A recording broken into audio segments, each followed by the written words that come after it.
Good morning. My name is Ashley White. I'm a Senior Fellow and Materials Research Program Manager at the U.S. Green Building Council.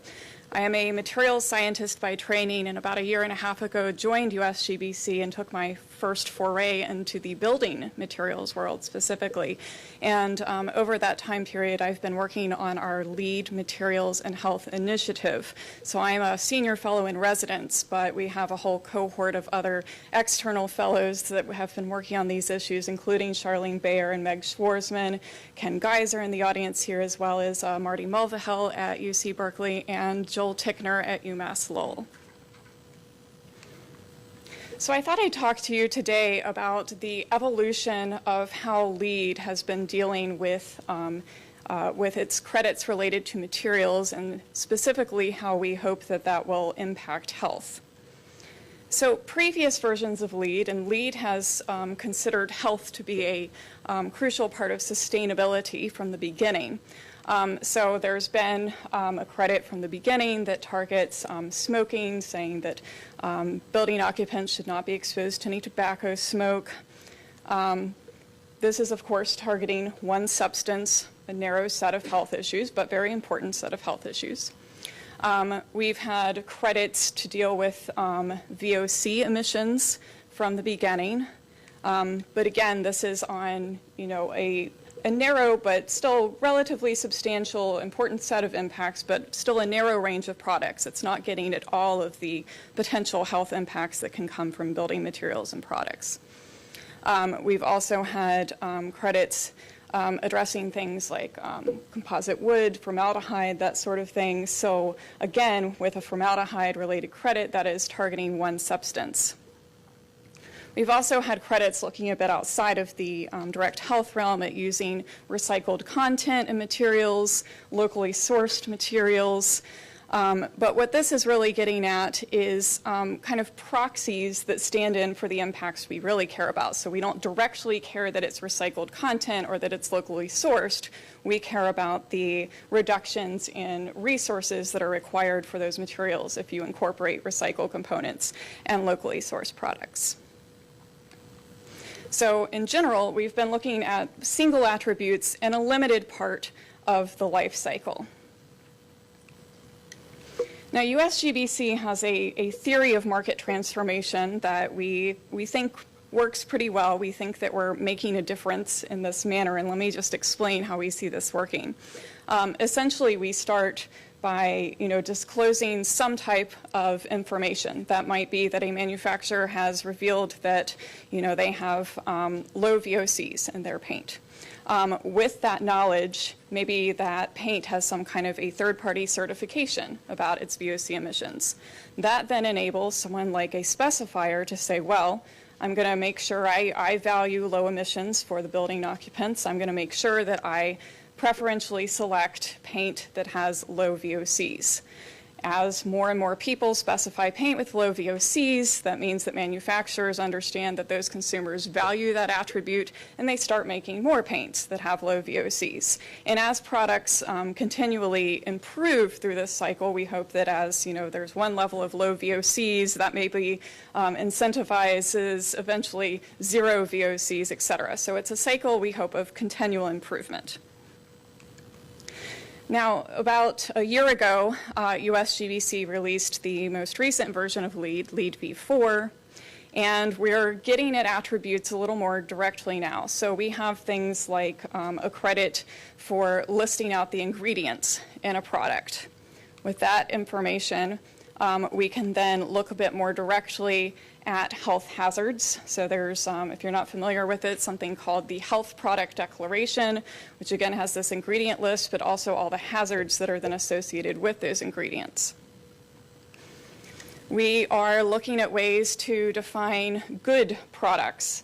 So we have more comprehensive certifications for that, cradle to cradle, which looks at a range of attributes, not just health, but environmental impacts as well, and some others. We have a credit for that relates to REACH compliance, the green screen for safer chemicals, and so we're offering credit for quote-unquote optimized materials that we know don't contain at least some of the worst ingredients. And as some others have mentioned, we're thinking much more comprehensively about the entire life cycle. So not just looking for a hazard that might be a problem in the use phase, but looking at hazards that might be a problem to manufacturing workers, to construction workers, installers, and to people who deal with building demolition. So we're now able, with this type of information, to look at actual impacts. If we have, instead of, just low VOC, we can look across the life cycle more comprehensively, we can look at a wider range of products, and we can get at those outcomes a little more directly now. But at the same time, this cycle that has worked so well has actually become a lot harder. There's a lot more information being disclosed. Evaluation becomes a lot harder with this kind of deluge of data that we're working with. So with this more data, we require a lot more context. So a lot of people have compared like the health product declaration to a nutrition facts label. But the key piece of information that we're really missing there is this daily value part. So without having the knowledge to interpret that data and understand, okay, well, I'm missing, this is, has a low, there's not much chemical in here that has endocrine disrupting properties, but there is a chemical that has potentially carcinogen or asthmagen, and how do we start to actually know which of those is relatively okay compared to another and in what amounts? It's much more complex. A lot of people are saying, well, I'm not a doctor. If I'm an architect, I'm not trained in that. I probably feel a little more like I'm this level of doctor, if anything. And saying, I'm not a chemist. How am I supposed to deal with all of this? And again, these programs that we're referencing, like Cradle to Cradle and Green Screen, do a good job of distilling this information. And giving some kind of, Cradle to Cradle has like the LEED rating system, different levels of gold, platinum, et cetera, for products. So this helps. But we still need more training for building practitioners. People need to understand what is a green screen, what's a health product declaration, what's an environmental product declaration, how do they all interrelate.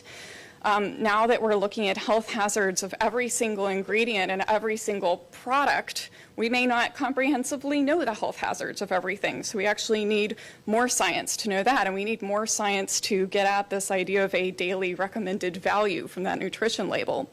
And we also need more cross-disciplinary interactions. So again, if specifiers are being expected to have some idea of the health impacts of a material, maybe they need to be working more closely with toxicologists, with material scientists, with green chemists, et cetera. And we also need to look at ways to distill this data into more actionable information. So the way in terms of metrics that LEED quite often gets at our success as a rating system is to count the number of square footage of LEED certified building space, look at credit achievement rates, so we could say how many people are actually getting the material ingredient credit. But that doesn't really tell you whether building occupants, whether communities, whether workers are actually more healthy. And so my overarching question here is, how can we get more directly at the health outcomes? How can we measure and really prove that the interventions we think should make a difference are making that difference? And just a couple more details I want to put out there is that, USGBC does have something we've been developing for a while now called the LEED dynamic plaque. And when it comes to health, we're really getting at things like the, I believe it's called the human experience, by asking questions about how comfortable people feel in the building and that sort of thing. So we're not getting directly at this huge range of health outcomes that could come from materials.